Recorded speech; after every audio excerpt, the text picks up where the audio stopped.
Yeah. HM Hart here. I have a response to a comment today. It was left a few days ago, or a day ago actually. I don't know, I've been so busy lately. Who knows what day it is. On the video that I did a while back, borderline personality relationships inside BPD idealization, did he, she love you? That meaning a person with BPD. Which they're not all the same, remember, but many have many reasons of adverse childhood experience in their lives that they have not healed, why they can't be in healthy, mutually reciprocal, and mutuality, relationships with mutuality and reciprocity, right? Healthy relating is still something that a vast majority of people with BPD are not able to do. And I'll be talking more about this soon too. Hopefully I'll find some more time today, actually, to get another video done, because there's been some comments on another video of mine, which I have to go look and find now, from a person with BPD who has chosen isolation because that's where they can find peace and they don't want to hurt anyone else. And so just a reminder that all people with BPD are vastly different, okay? I think it's important to keep noting that. So this is a really long comment, and it describes a situation that is a little bit convoluted in terms of the clarity of the comment. But this person claims that the person with BPD has an avoidant dismissive attachment style. Well, people with BPD really have what's known as a disorganized attachment style. So it's not dismissive, avoidant. I think even I made a couple errors, because it can happen. It happens. I make mistakes too.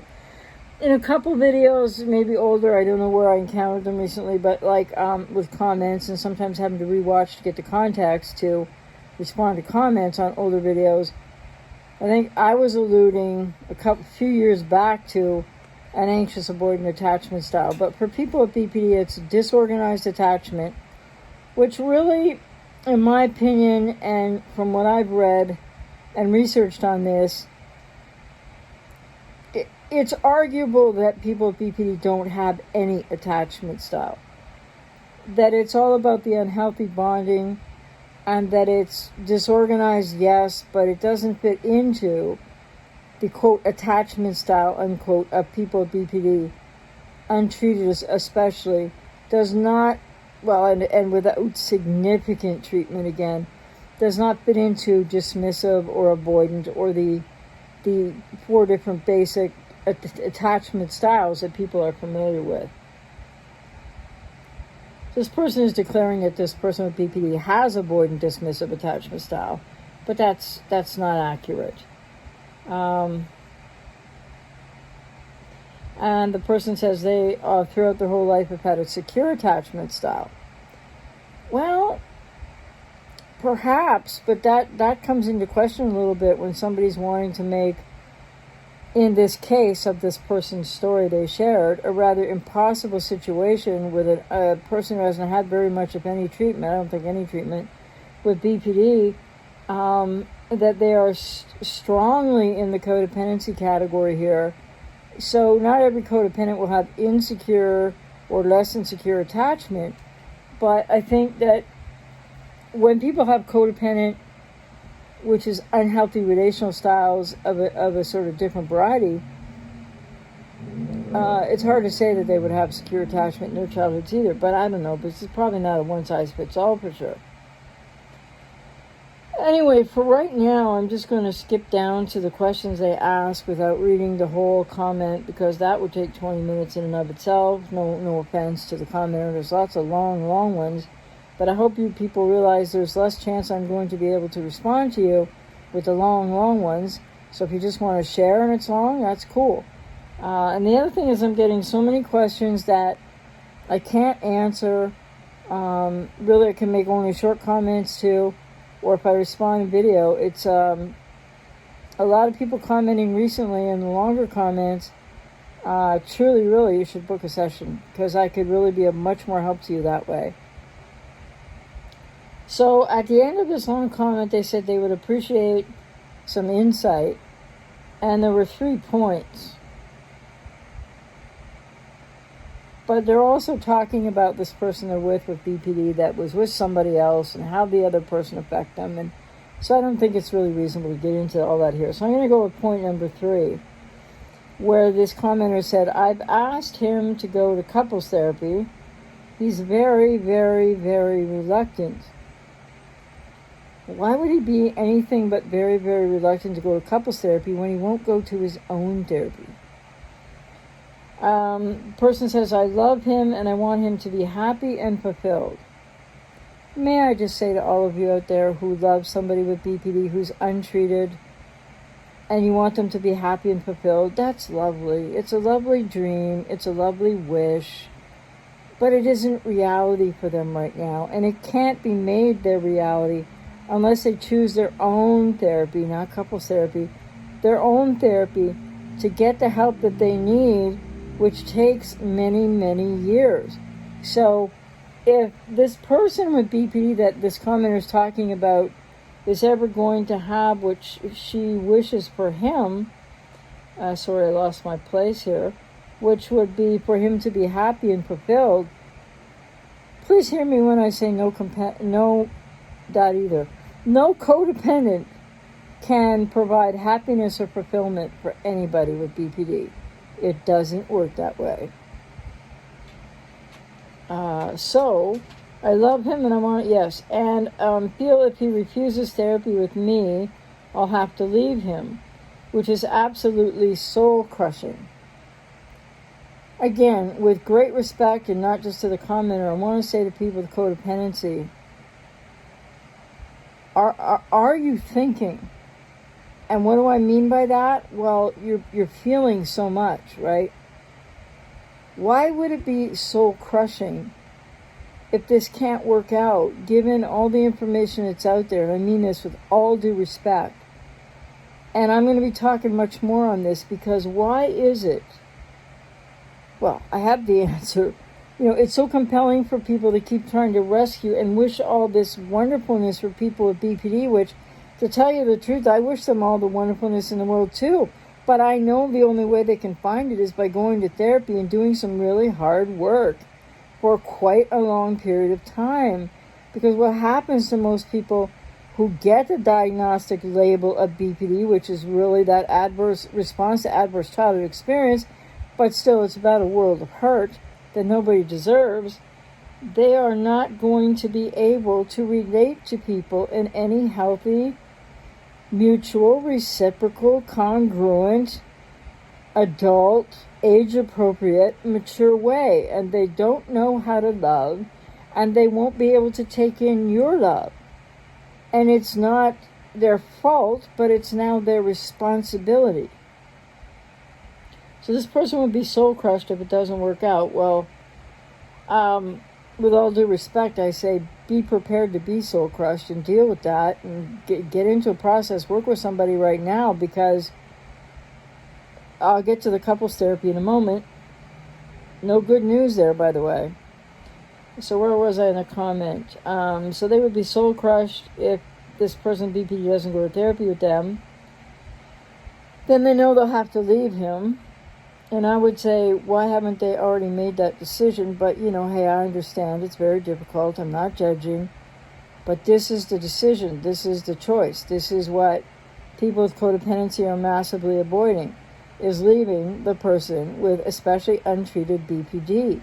When relationships are not working out, codependents feel compelled to be fixers and rescuers and changers, but you can't be. And guess what? If you're still in that mindset and you're still there, and I understand lots of people are coming to this new every day, you're going to, you're putting yourself, it's your codependent, unhealthy relational pattern that makes you, and your avoidance of things that you need to know about yourself and your own pain. Why you're externalizing out, putting yourself second or last, or not even thinking about yourself, abandoning yourself to try to rescue someone else. It's compelling.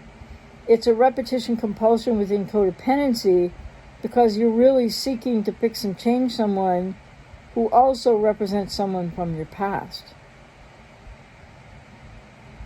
So I'm sorry, just trying to find out where I was here in this comment.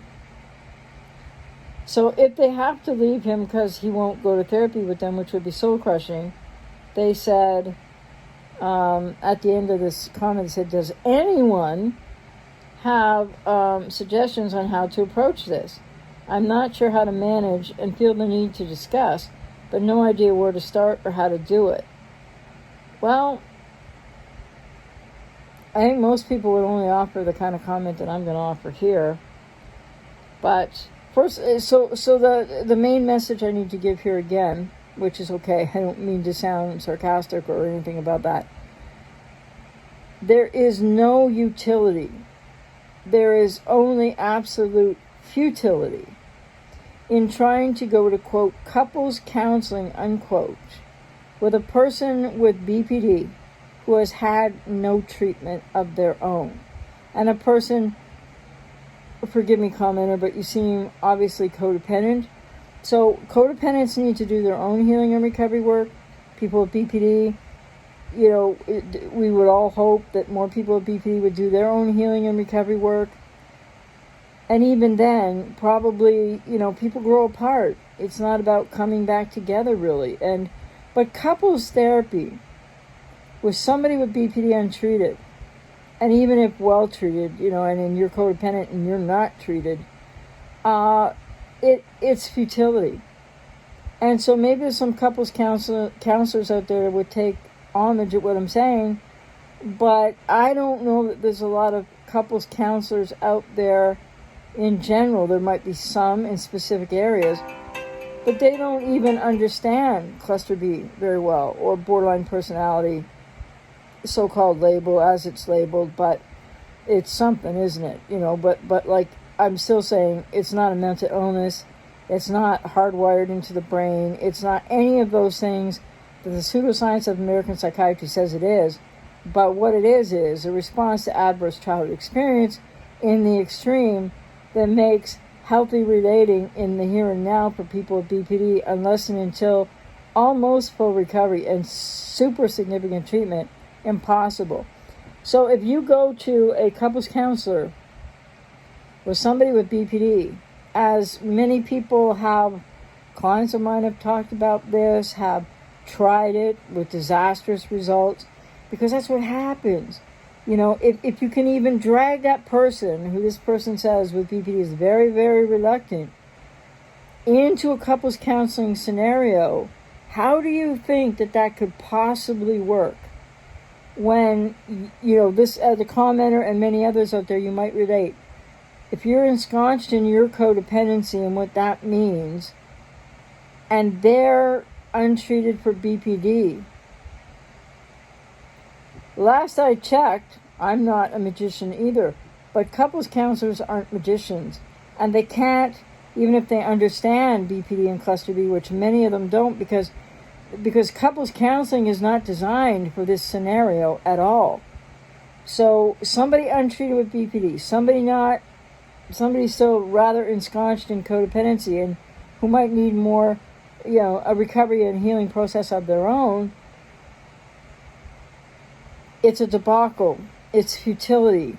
Couples counseling with people with BPD who haven't had significant therapy or gotten to almost a point of recovery is going to yield nothing positive.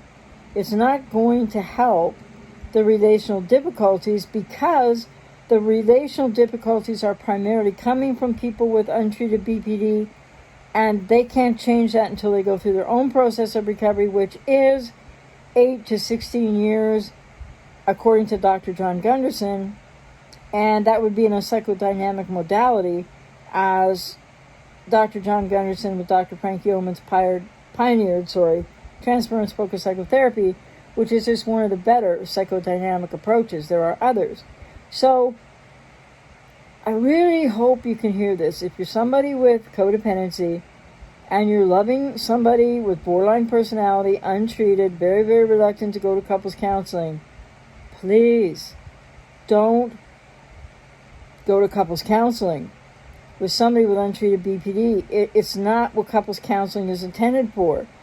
And I have had so many clients over the years tell me about the disastrous debacles of futility and increased pain that these kind of sessions with a couples counselor, not always the counselor's fault, they just disintegrate and don't work, these processes, because they can't. How can a person with BPD be engaged in couples therapy when they won't even get their own therapy? So I just can't underscore that message enough, that there's no utility, there's only futility, and more pain to be encountered. And if you're going to be soul crushed, as this commenter said, because he won't go to couples counseling with you, then let me just assure you that you're going to be equally soul crushed if he would go and you try that futile exercise known as trying to get counseling together for something that is primarily the person with BPD Untreated's issue to go get therapy for, but with your codependency, to the commenter, or anyone else out there that resonates with this, it's not a process that works. Each needs their own healing and recovery journeys. So without that, to the commenter or anyone else who resonates with this, you're going to end up soul crushed anyway. And wanting them to be happy and fulfilled is lovely, but unless they want that for themselves and they go through years of therapy to work toward that, which they can accomplish if they stick with it and work toward that, and starting with DBT is a good thing for people with BPD, but being in a psychodynamic modality of recovery is or mentalization based in some people's cases, is the way forward. So couples counseling is utter futility when you're trying to go there as a codependent, unhealed or untreated, with somebody who's untreated with borderline personality. So if you're thinking about it, please don't do it. And if you've done it already and it's been that futility that I described and are more painful than ever, please share your experience or a little bit of your experience in the comments. So, it's not the good news, but it's the truth. So take care.